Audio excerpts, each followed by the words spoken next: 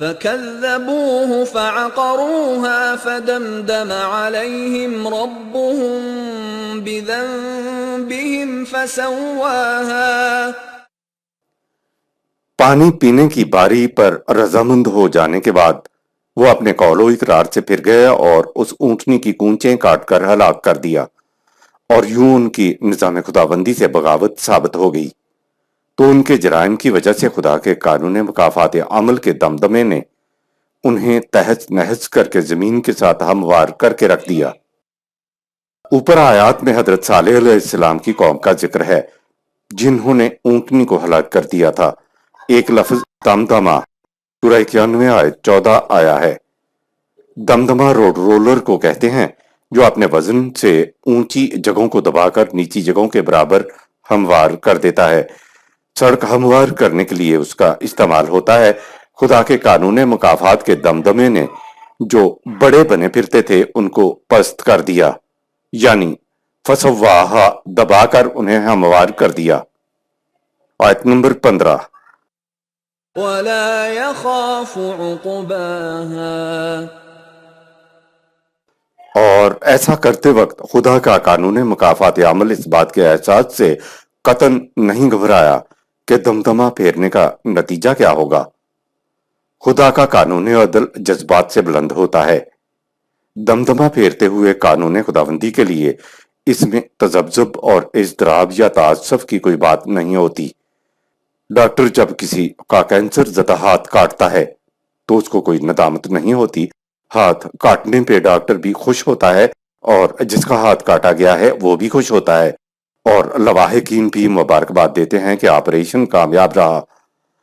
ایک دمدمہ مظلوموں کی بستی کو ہموار کرنے کے لیے فرعون چلاتا ہے، اور ایک دمدمہ ظالموں کے اوپر خدا کا قانون مکافات چلاتا ہے. ایسا کرتے ہوئے خدا کو احساس بھی نہیں ہوتا کہ یہ کیا چیز ہو رہی ہے. خوف اس کو پیدا ہوگا جس کا ضمیر مجرم ہے.